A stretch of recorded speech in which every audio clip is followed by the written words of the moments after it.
하나님은 영이시니 예배하는 자가 영과 진리로 예배할지니라. 아멘.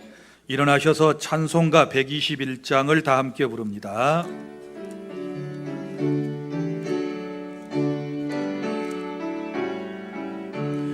우리 구주 나신 날 목자 영광 볼 때에 천사 찬송하는 말 예수 과연 나셨네. 우리 임금 우리 주 모두 함께 절하세. 예수 그리스도 우리 주 베들레헴에 나셨네. 천사 노래 듣고서 베들레헴에 가보니 나시나기 누군가 예수 과연 나셨네. 우리 임금 우리 주 모두 함께 절하세. 예수 그리스도 우리 주 베들레헴에 나셨네. 목자처럼 우리도 나아가서 엎기세. 오늘 다윗성에서 예수 과연 나셨네. 우리 임금 우리 주 모두 함께 절하세. 예수 그리스도 우리 주 베들레헴에 나셨네. 전능하사 천지를 만드신 하나님 아버지를 내가 믿사오며 그 외아들 우리 주 예수 그리스도를 믿사오니 이는 성령으로 잉태하사 동정녀 마리아에게 나시고 본디오 빌라도에게 고난을 받으사 십자가에 못 박혀 죽으시고 장사한 지 사흘 만에 죽은 자 가운데에서 다시 살아나시며 하늘에 오르사 전능하신 하나님 우편에 앉아 계시다가 저리로서 산자와 죽은 자를 심판하러 오시리라. 성령을 믿사오며 거룩한 공회와 성도가 서로 교통하는 것과 죄를 사하여 주시는 것과 몸이 다시 사는 것과 영원히 사는 것을 믿사옵나이다. 아멘. 자리에 앉으신 다음에 예배를 위하여 정성한 장로님께서 기도를 인도하시겠습니다.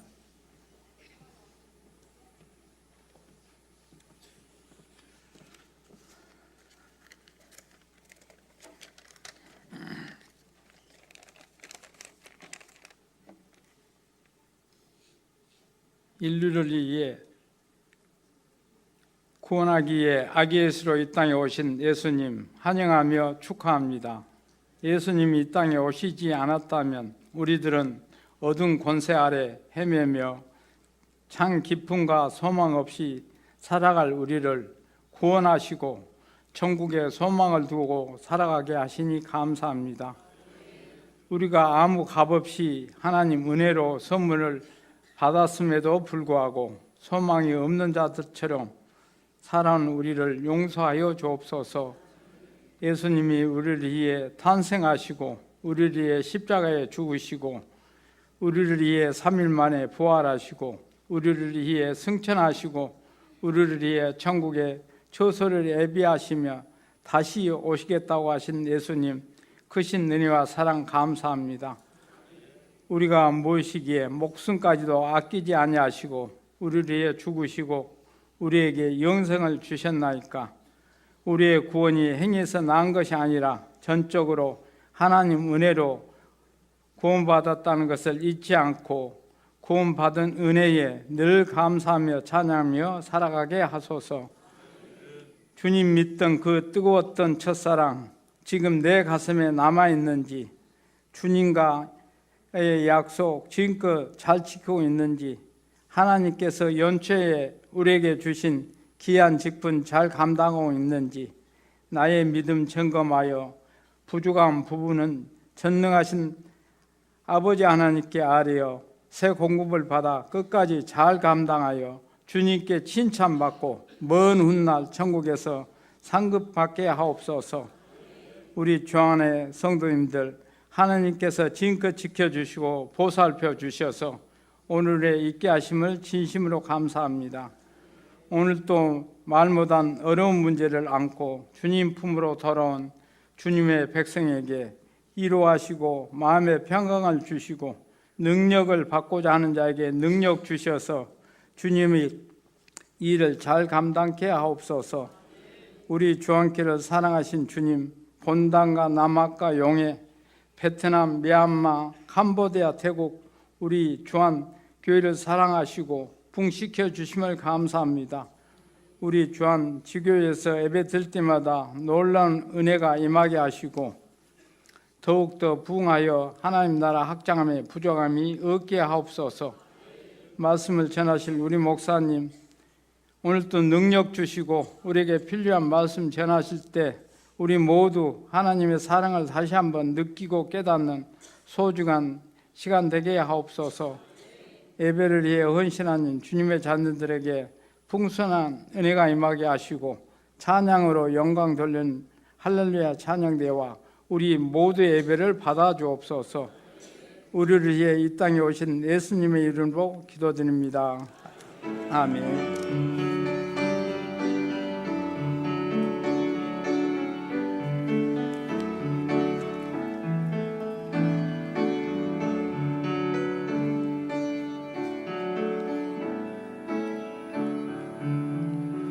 나의 기쁨 나의 소망 되시며 나의 생명이 되신 주 밤낮 불러서 찬송을 드려도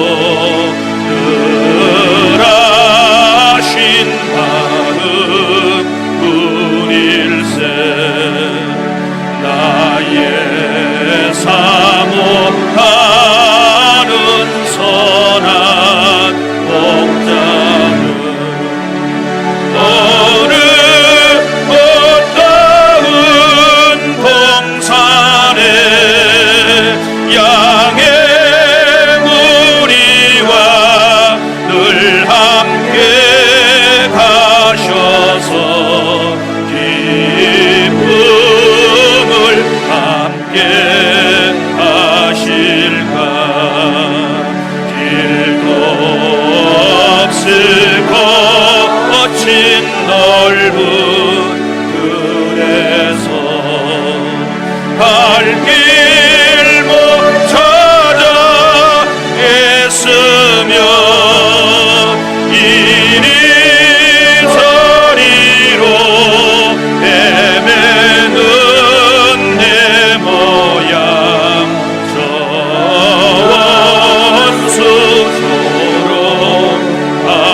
조롱하노라. 주의 자비롭고 화평한 얼굴 모든 천사도 반기며 주의 놀라운 진리의 말씀에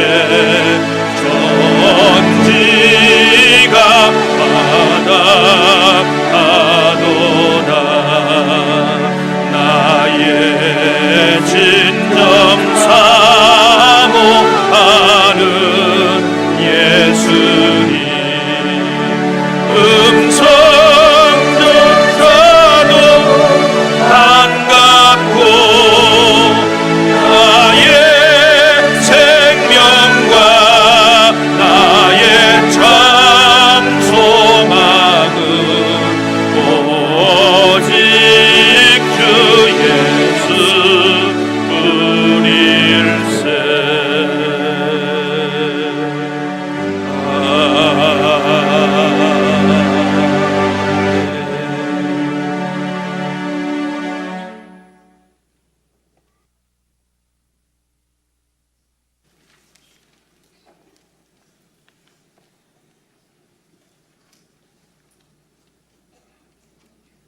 하나님께서 우리에게 주신 말씀입니다. 신약성경 마태복음 1장 18절부터 25절까지 말씀을 교독하겠습니다. 예수 그리스도의 나심은 이러하니라. 그의 어머니 마리아가 요셉과 약혼하고 동거하기 전에 성령으로 잉태된 것이 나타났더니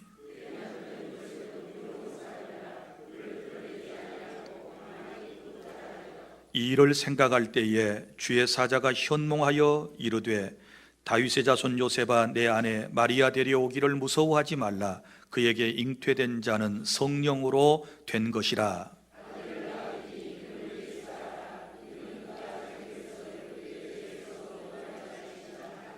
이 모든 일이 된 것은 주께서 선지자로 하신 말씀을 이루려 하심이니 이르시되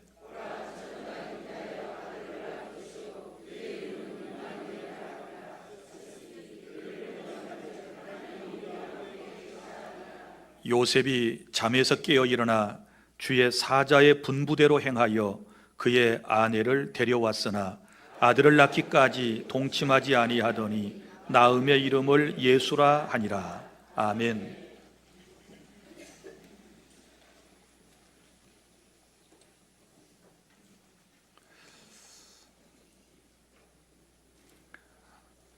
성탄절은 예수님께서 우리를 구원하기 위해 이 세상에 오신 날이기 때문에 그 어떤 사건보다도 기쁜 날이고 행복한 날임을 믿으시기를 바랍니다.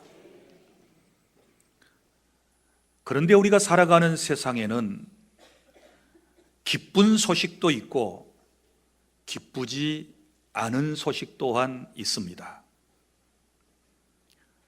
어떤 사람에게는 아주 기쁜 소식이지만 또 어떤 사람에게는 별로 기쁘지 않는 소식이 있을 수 있습니다.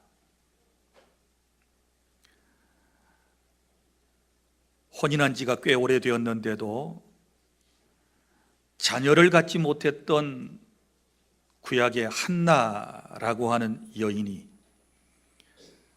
하나님의 은혜로 잉태되었다라고 하는 소식은 참으로 기쁜 소식입니다. 그러나 아이가 잉태되었다라고 하는 이 기쁜 소식이 오늘 본문에 나오는 요셉이라고 하는 사람과 마리아라고 하는 사람에게는 별로 기쁜 소식이 아니었습니다. 제 얘기를 들어보십시오. 나사렛 동네에 요셉과 마리아가 약혼을 하고 동거하기 전에 마리아에게 잉태된 일이 일어났습니다. 남편 요셉은 의로운 사람이었습니다. 그러나 그에게 아내나 다름이 없는 마리아의 잉태 사건은 결코 그에게 기쁜 소식이 아니었습니다. 그렇지 않겠습니까? 혼인을 하기로 약속한 아내가 이스라엘 사람들은 약혼 때부터 부부관계로 봅니다. 그래서 오늘 남편, 아내 이런 표현을 쓰고 있지요. 그러나 혼인하기 전까지는 절대로 동거하는 법이 없습니다. 그런데 혼인을 약속한 여인이 잉태가 되었다, 애를 갖게 되었다. 이거 얼마나 큰 충격이겠습니까? 남편 요셉에게도 엄청난 충격이지만 마리아에게는 또한 얼마나 큰 충격이었겠습니까? 결코 남자를 가까이 한 적이 없는데 배가 불러온다고 생각해 보십시오. 이런 황당무계한 일이 어디에 있겠습니까? 여기에서 남편 요셉의 반응을 보면 이 사람은 의로운 사람이었기 때문에 이렇게 말씀을 합니다. 19절, 그를 드러내지 아니하고 가만히 끊고자 하였다. 드러내지 아니하고 이 일을 가만히 끊고자 하였다. 얼마나 고민이 되었을까요? 물론 아내 될 사람이 임신했다라고 하는 사실을 가족들과 그리고 친족들과 사람들에게 얘기하게 되면 그것은 파혼이 되는 것입니다. 그러나 그럼에도 불구하고 요셉은 가만히 끊고자 하였다. 이런 고민스러운 상황에 있을 때 하나님께서는 그에게 주의 사자를 꿈에 보내셨습니다. 주의 사자가 현몽하여 지금 아내 될 마리아의 태중에 잉태된 그 희귀한 일에 대하여 자세하게 설명을 해주고 있는 것입니다. 그래서 오늘 본문은 이렇게 시작됩니다.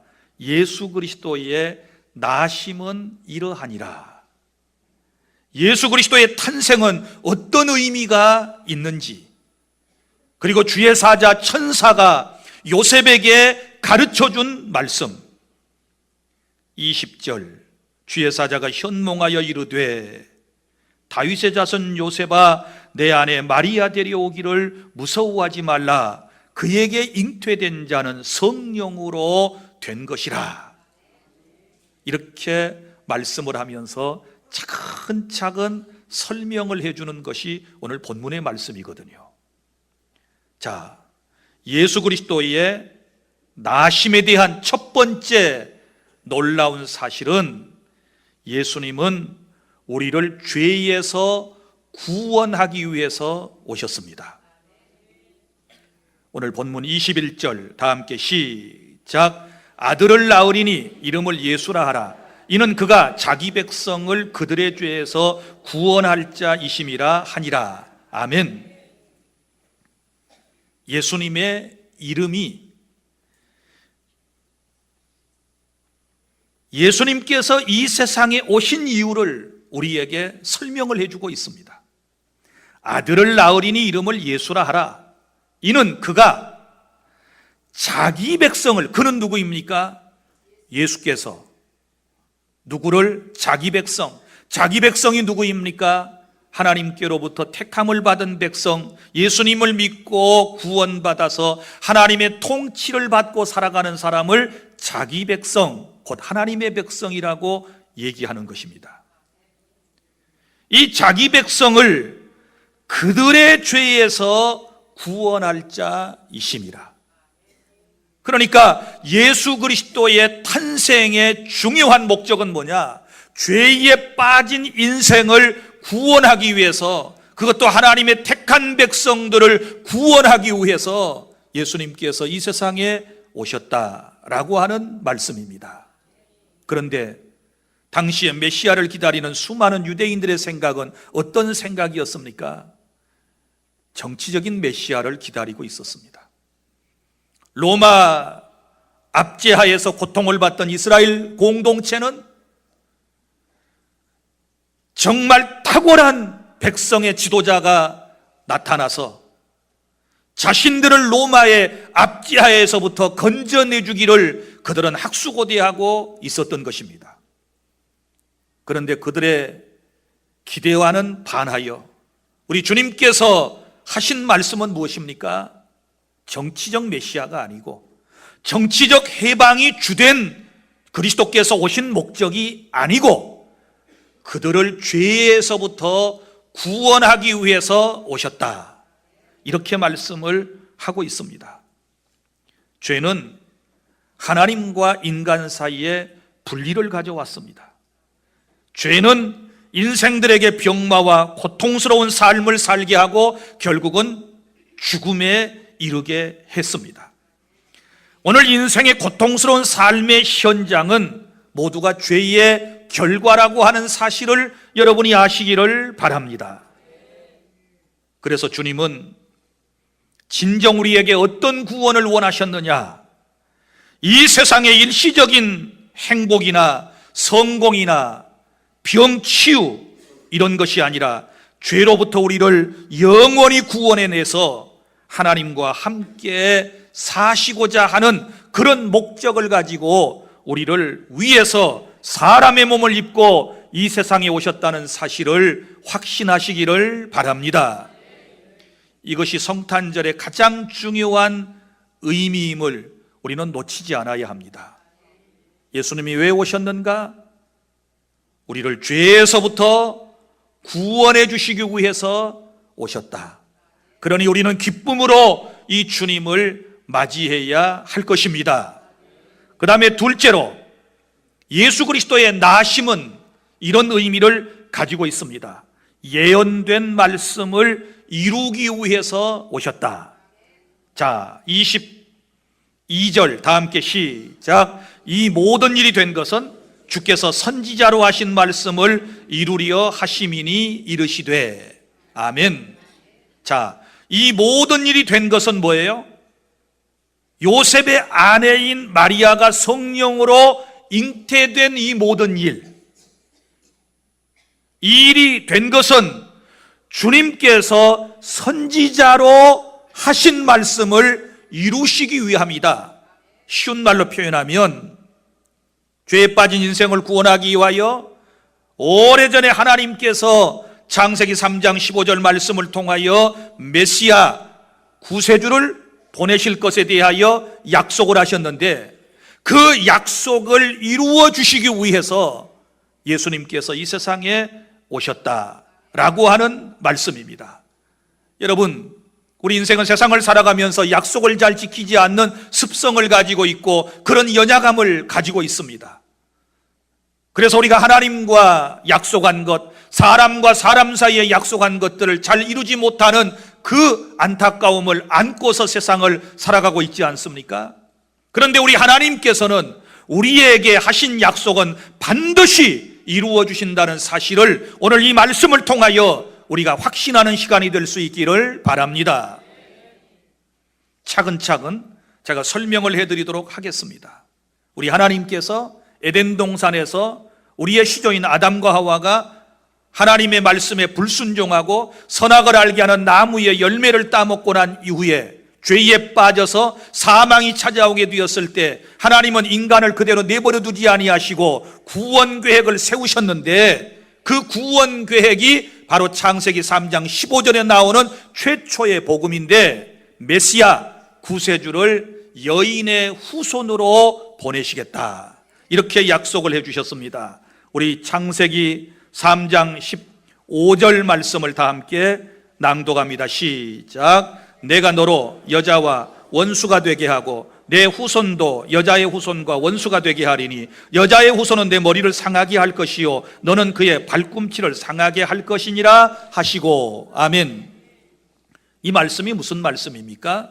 이 말씀은 하나님께서 메시아를 여인의 후손으로, 여자의 후손으로 세상에 보내실 것이다. 그런데 여자의 후손은 너의 머리를 상하게 할 것이다 라고 하는 말은 사탄, 뱀의 머리를 상하게 할 것이요, 이 말씀이고, 너는 그의 발꿈치를 상하게 한다 라고 하는 말은 사탄은 예수 그리스도를 십자가에 매달아 죽게 할 것이다 라고 하는 말씀입니다. 여기서 중요한 것은 여인의 후손은 내 머리를 상하게 할 것이다. 믿습니까?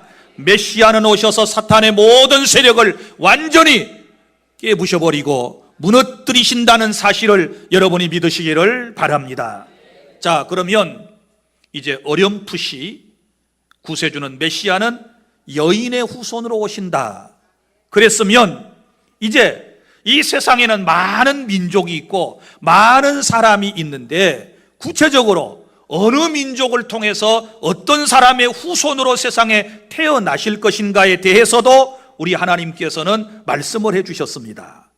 자, 창세기 12장 1절부터 3절, 12장 7절 말씀해 보면 아브라함의 후손으로, 아브라함의 씨로 여인의 후손 메시아가 오시겠다고 약속을 하셨는데, 그 중에 창세기 22장 18절 말씀을 다 함께 찾아서 낭독하도록 하겠습니다. 자, 창세기 22장 18절 시작. 또 내 씨로 말미암아 천하 만민이 복을 받으리니 이는 내가 나의 말을 준행하였음이니라 하셨다 하니라. 아멘.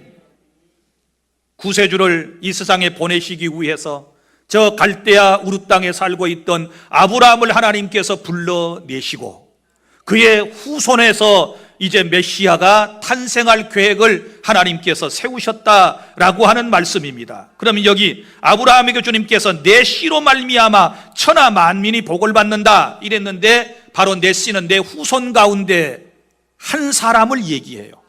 전체 후손이 아니고 아브라함의 후손으로 태어나는 많은 사람들 가운데 한 분이 계시다 그 말이에요. 그 한 분 예수 그리스도를 통하여 천하 만민이 복을 받으리라. 여기서 말하는 복은 구원의 은총을 얘기하는 것입니다. 자, 이 본문에 대하여 갈라디아서 3장 16절은 이렇게 설명을 신약에 와서 하고 있습니다. 자, 갈라디아서 3장 16절 시작. 이 약속들은 아브라함과 그 자손에게 말씀하신 것인데 여럿을 가리켜 그 자손들이라 하지 아니하시고 오직 한 사람을 가리켜 내 자손이라 하셨으니 곧 그리스도라. 아멘. 내 씨로 말미암아 내 후손으로 말미암아 천하 만민이 복을 받는다고 할 때 후손 씨는 곧 누구를 말해요? 예수 그리스도를 말하는 것입니다. 할렐루야. 자, 그런데 이제 아브라함과 이삭과 야곱 시대를 쭉 거쳐오면서 야곱은 나중에 이름이 이스라엘로 바뀌게 돼요. 그리고 이 야곱에게는 12아들이 있어요. 이 12아들이 12부족장이 되는데, 이 12아들 가운데서 어떤 아들의 집안에서 메시아가 탄생할 것인가, 이것도 궁금하지 않습니까? 유다 지파에서 메시아가 오실 것에 대하여 말씀을 해 주셨습니다. 자, 예레미야 33장 14절부터 15절까지 말씀을 다 함께 낭독하도록 하겠습니다. 시작. 여호와의 말씀이니라. 보라, 내가 이스라엘 집과 유다 집에 대하여 일러준 선한 말을 성취할 날이 이르리라. 그날 그때에 내가 다윗에게서 한 공의로운 가지가 나게 하리니 그가 이 땅의 정의와 공의를 실행할 것이라. 아멘. 자, 여기 말씀 이스라엘 집과, 이 말은 야곱이죠.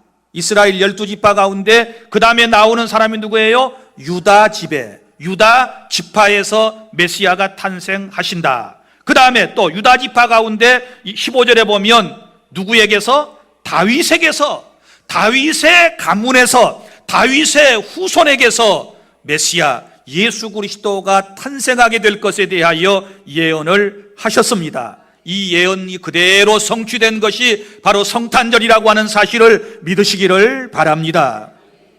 이제 성경은 더 확실하게, 그러면 이 메시아가 어느 동네에서 탄생하시게 될 것인가, 이것도 궁금하지 않습니까? 그래야 동네까지 말하고 그 동네에서 탄생해야 사람들의 마음속에 확신이 생기지 않겠습니까? 이 동네 저 동네에서 이 사람 저 사람 나와가지고 내가 메시아다, 내가 메시아다, 이렇게 되면 어떻게 되겠어요? 그런 것들을 방지하기 위해서 이미 동네 이름까지 예언을 하신 것이고, 그 예언된 동네에서 예수님께서 탄생하셨음을 믿으시기를 바랍니다. 자, 미가서를 봅니다. 미가서 5장 2절, 베들레헴에서 탄생할 것에 대하여 예언을 하셨습니다. 5장 2절 시작. 베들레헴 에브라다야, 너는 유다 족속 중에 작을지라도 이스라엘을 다스릴 자가 내게서 내게로 나올 것이라. 그의 근본은 상고에 영원히 있느니라. 아멘.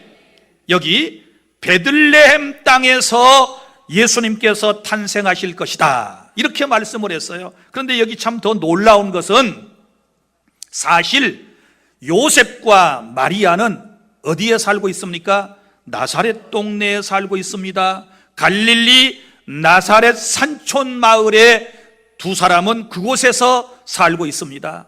그리고 이 마리아가 성령으로 잉태되어 배가 지금 계속 이제 커지는 동네도 어디예요? 나사렛 동네입니다. 그러면 때가 차면 어디서 아기를 낳아야 돼요? 나사렛 동네에서 아기를 낳아야 맞지요.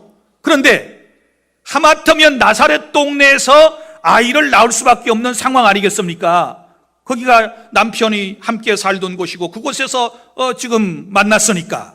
그런데 하필이면 그때에 어떤 일이 정치적으로 벌어졌느냐? 그러면 누가복음 2장에 이런 말씀이 나옵니다. 누가복음 2장 1절, 그때에 가이사 아구스토가 영을 내려 천하로 다 호적하라 하였으니, 이런 말이 나와요. 그러면서 이 호적은 구레노가 수리아 총독이 되었을 때 처음 한 것이라 모든 사람이 호적하러 각각 고향으로 돌아가매 요셉도 다윗의 집 족속이므로 갈릴리 나사렛 동네에서 유대를 향하여 베들레헴이라 하는 다윗의 동네로 그 약혼한 마리아와 함께 호적하러 올라가니 마리아가 이미 잉태하였더라. 거기에 있을 그때에 해산할 날이 차서 첫 아들을 낳아 강보에 싸서 구유에 누였으니 이는 여관에 있을 곳이 없음이로라. 할렐루야. 이 하나님의 놀라운 역사를 보십시오. 하필이면 이때는 이제 유대 나라가 이스라엘이 로마의 압제하에 있거든요. 그리고 로마의 총독이 파견돼 가지고 지금 다스릴 때이거든요. 그런데 가이사 아우구스토가 영을 내려 가지고 모든 로마 제국에 살고 있는 사람들은 다 자기 본적지에 가서 호적을 해라, 이런 명을 내린 거예요. 그러면 요셉은 그 부모들의 그리고 그의 선조들의 본적이 어디에? 다윗의 가문이니까 베들레헴이에요. 그래서 나사렛 동네를 떠나서 어디로 갔다? 호적하러 베들레헴으로 간 거예요. 아내는 만삭이 되었어요. 언제 아이가 나올지 모르는 상황입니다. 그러나 시기를 놓치면 안 되기 때문에 그 먼 곳을 이제 여행을 한 거예요. 그리고 나사렛 동네에서 베들레헴에 오고 베들레헴에 와서 말구육간에서 아기 예수님이 탄생하시게 된 것입니다. 할렐루야. 이런 놀라운 역사는 성경의 예언을 이루시기 위한 하나님의 놀라운 섭리였다는 사실을 깨달을 수 있기를 바랍니다. 얼마나 정확합니까? 미가라고 하는 여기 선지자는 예수님 탄생 700년 전의 사람인데 벌써 그때에 메시아가, 예수가 어디에 탄생할 것인가를 정확하게 예언했고 그 예언이 그대로 들어맞은 사건이 바로 성탄절이라는 사실을 여러분이 믿으시기를 바랍니다.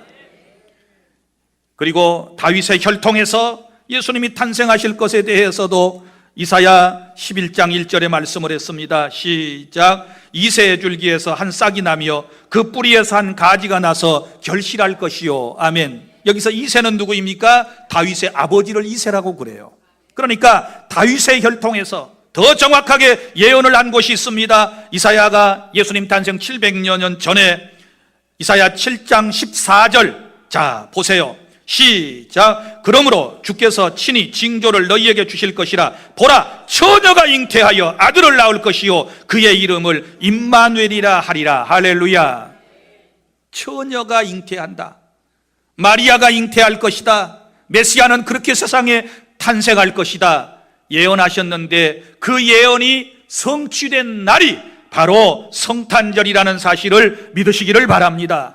뿐만 아니라 이사야 53장 4절부터 6절까지는 예수님께서 오실 목적에 대하여 말씀을 하셨는데 예수님은 정치적인 메시아가 아니라 인생을 죄에서부터 구원하시기 위하여 대속제물로 어린 양처럼 십자가 위에서 피를 쏟고 죽기 위해서 오셨다고까지 우리에게 분명하게 말씀을 해 주셨습니다. 스가랴 9장 9절부터 10절까지는 예수님은 평화의 왕으로 나귀를 타고 오실 것이며 시편 22편 17절부터 18절까지는 로마 군병들이 예수님의 십자가에 못 박힌 현장에서 제비를 뽑아서 예수님의 옷을 나누어 가질 것에 대해서도 예언을 했고 시편 16편 10절에 예수님께서 죽으시지만 다시 살아나실 것에 대해서도 예언을 하셨는데 그 예언이 예수 그리스도를 통하여 성취되었습니다. 할렐루야.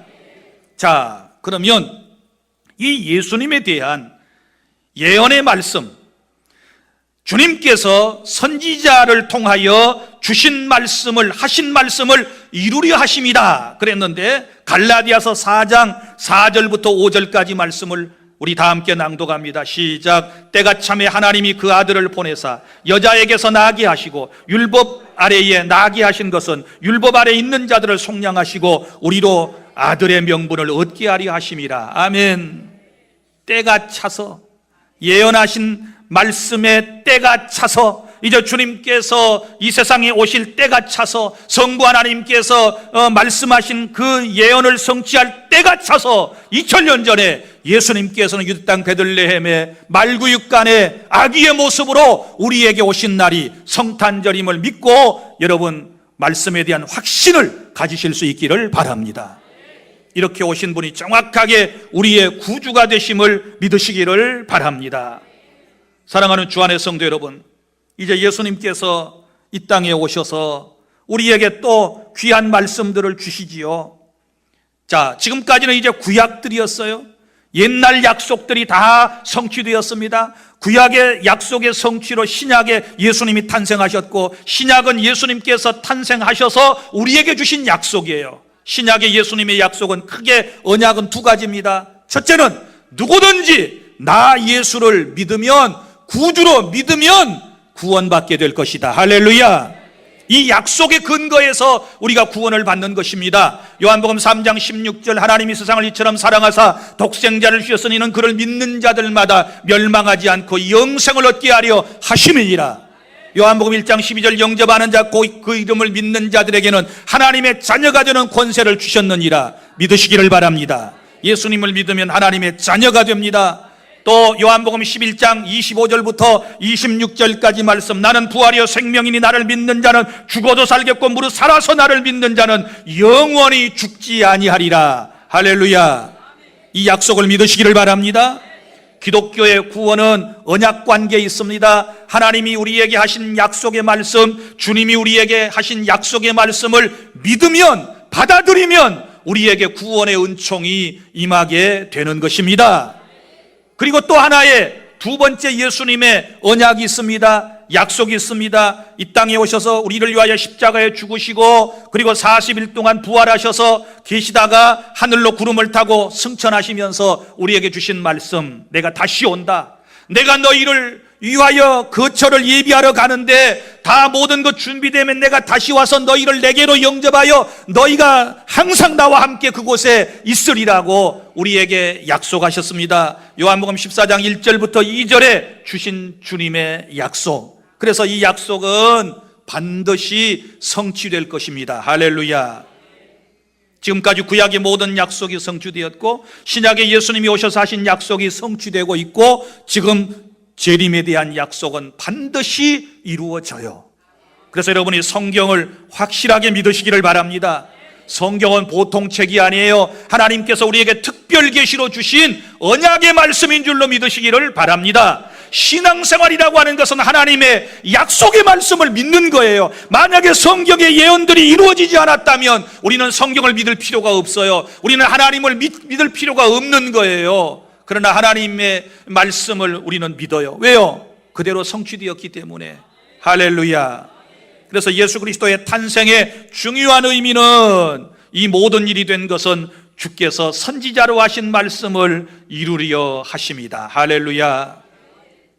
그 다음에 세 번째, 예수 그리스도의 나심은 어떤 의미를 가지고 있습니까? 23절, 우리와 함께 하시기 위해서 오셨습니다. 23절 시작. 보라, 처녀가 잉태하여 아들을 낳을 것이요 그의 이름은 임마누엘이라 하리라 하셨으니 이를 번역한즉 하나님이 우리와 함께 계시다 함이라. 아멘. 자, 우리와 함께 하시기 위해서 오셨다. 임마누엘. 자, 임마누엘이라고 하는 말은 여러분이 잘 아시는 대로 히브리어입니다. 헤브라이어입니다. 이 말은 세 개의 낱말이 합해서 된 단어인데 임마누엘이라고 하는 말을 풀어보면 이런 뜻을 가지고 있습니다. 임이라고 하는 말은 영어의 with, 함께라는 뜻을 가지고 있고 마누라고 하는 말은 영어의 us, 우리와, 우리들과 이런 뜻이고 그 다음에 엘이라는 말은 God, 하나님을 말해요. 그러니까 하나님께서 우리와 함께 계시다. 오늘 본문이 설명을 하고 있지 않습니까? 보라, 처녀가 잉태하여 아들을 낳을 것이요 그 이름을 임마누엘이라 하리라 하셨으니 이를 번역한 즉 하나님이 우리와 함께 계시다. 믿으시기를 바랍니다. 하나님이 내가 믿을 때 내 안에 성령으로 들어오셔서 그 이후에 한 번도 내 안에서 떠나신 적이 없으시고, 그분은 여전히 내 곁에 계시고 내 앞에 계시고 내 뒤에 계시고 내 사방에 나와 함께 하신다는 사실을 믿으시기를 바랍니다. 사람은 떠나요. 사람은 자꾸 떠납니다. 인생에 있어서 가장 큰 아픔이 무엇입니까? 가장 큰 상처가 무엇입니까? 사람들이 내 곁에서 떠나는 겁니다. 내가 믿었던 사람이, 내가 좋아했던 사람이, 내가 사랑했던 사람이, 내가 존경했던 사람이, 내가 의지했던 사람이, 내가 신뢰를 보냈던 사람이, 내가 박수를 보냈던 사람이 내 곁을 여러 가지 이유로 하나씩 둘씩 떠나갈 때마다 그때 사람은 엄청난 마음의 상처를 입는 것입니다. 이런 상처를 우리는 한 해 동안도 참으로 많이 여러분들이 경험하셨으리라고 생각을 합니다. 여러분, 주의 종들도 마찬가지예요. 디모데후서 4장에 어떤 말씀이 기록되어 있나요? 사도 바울이 제2차 로마 감옥에 투옥되어 있을 때 그가 쓴 편지를 디모데후서라고 그러는데, 디모데후서를 쓸 때 그는 지하 감옥에 갇혀 있었습니다. 겨울은 지금 성큼성큼 다가오고 있었습니다. 그가 지난날 모든 여정을 생각하면서 비망록처럼 써낸 글이 디모데후서 4장에 자세하게 기록되어 있습니다. 그동안 복음사역에 함께했던 사람들이 하나씩 둘씩 바울의 곁을 다 떠나갔습니다. 실명까지 거론하면서 그 쓰리고 아픈 마음을 표현하는 것을 볼 수 있지 않습니까? 대만은 세상을 사랑하여 나를 버리고 어디로 갔고, 누구는 어디로 갔고, 누구는 어디로 갔고, 누구는 어디로 갔고, 나와 함께 하는 사람이 하나도 없느니라. 누가만 나와 함께 남아있고 다 떠나갔어. 그러면서 믿음의 아들 디모데에게 너는 어서 속히 내게로 오라. 이 겨울이 오기 전에 내게로 오라. 너 올 때에 겉옷을 가지고 와라. 책을 가지고 와라. 내가 지금 너무 외로워. 이렇게 고백하는 모습을 보면 이것이 인간의 모습인 것 같습니다. 사람은 믿음의 대상이 아닙니다. 사람은 사랑의 대상임을 기억하시기를 바랍니다. 사람은 떠나요. 그런데 우리 하나님께서는, 우리 주님께서는 내 안에 성령으로 딱 들어오시고 난 이후에 절대로 떠나지 않으세요. 여러분이 떠나라고 사정을 해도 떠나지 않으세요. 떠나지 않으세요. 심지어 여러분이 죄를 짓고 하나님을 불편하게 해도 우리 하나님께서는 성령으로 내 안에서 통곡하실지언정 절대로 나를 떠난 적이 없으세요. 여러분이 때로는 하나님을 마음속에 모시고 살아가는 것이 불편할 때도 있을 거예요. 그렇죠? 싸움할 때 하나님이 좀 떠나셨으면 좋겠잖아요. 하나님 조금만 좀 나가 계실래요? 그런데 이 하나님은 안 나가셔. 이 주님은 절대로 못 나가시겠다고 말씀을 하셨어요.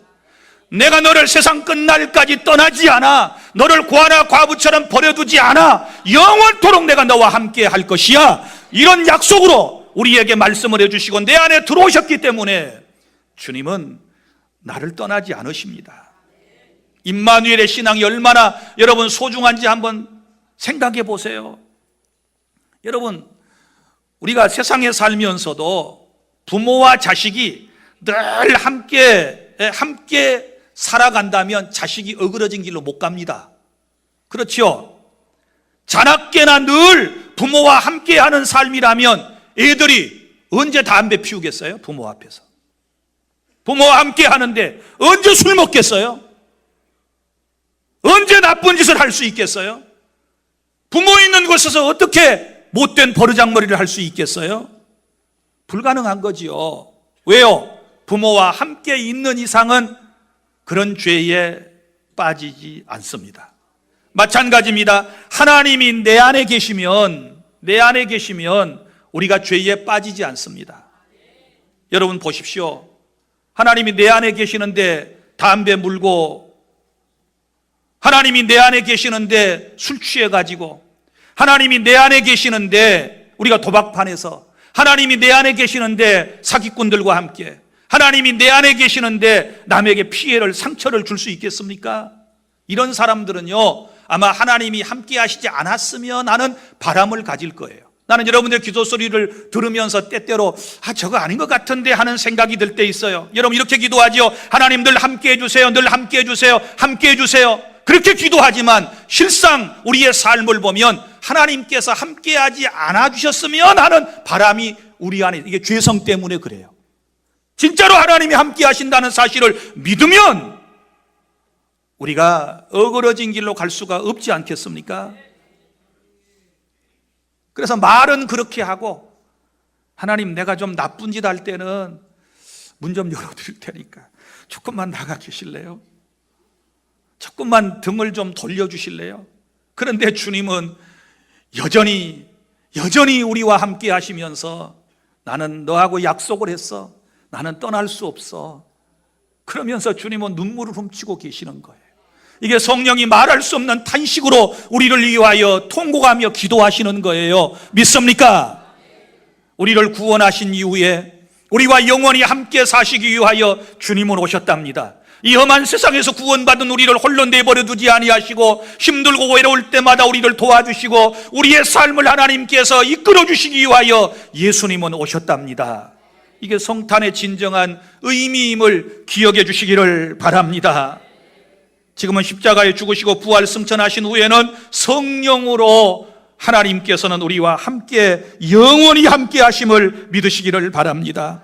병들었을 때도, 외로울 때도, 실패할 때도, 가진 것이 없고 배운 것도 없고, 여러분 못난 내 인생이지만 하나님은 웬 은혜인지 나를 사랑하셔서 내 안에 들어오시고 영원히 나와 함께 하신다는 이 사실을 생각하면 이 성탄절이 얼마나 행복한 성탄절이 될 수 있을까 생각해 봅니다. 주 안의 성도 여러분, 우리 주님은 임마누엘로 오셨습니다. 나와 함께 하시기 위해서. 연말되어서 아무도 날 찾아주는 이 없어, 외로워, 힘들어, 괴로워, 슬퍼 이렇게 생각하지 마시고, 여러분이 예수님을 진짜로 믿으셨다면 여러분 그 믿음과 함께 성령으로 여러분은 주님을 마음속에 모셔드린 것이고, 주님은 여전히 지금도 여러분 안에 살아계심을 믿으시기를 바랍니다. 떠나시지 않습니다. 여러분을 버려두시지 않습니다. 이런 은혜가 성탄절에 임하게 되는 것입니다. 이제 말씀을 맺습니다.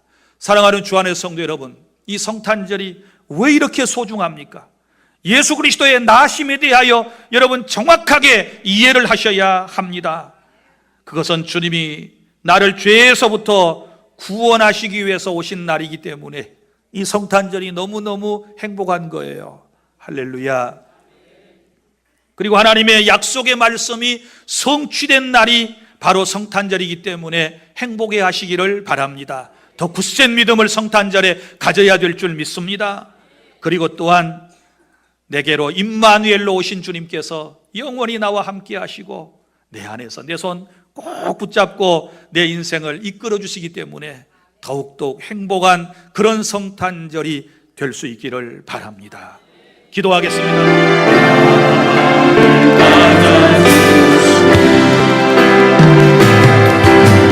주님 다시 오실 때까지 나는 일어나 하리라. 주의 영광 높을 때 나는 일어나 노래하리.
이제는 우리 구주 예수 그리스도의 은혜와 아버지 하나님의 사랑하심과 성령님의 교통하심이 예수 그리스도의 나심에 대하여 확실하게 깨닫고 나를 구원하기 위하여 이 땅에 오셨고 말씀을 성취하기 위하여 이 땅에 오셨으며 나를 구원하신 다음에 영원히 나와 함께 하시기 위하여 이 땅에 오셨다는 사실을 알고 믿고 나가서 증거하기를 원하는 우리 주 안의 모든 성도들 위해 영원토록 있을지어다. 아멘.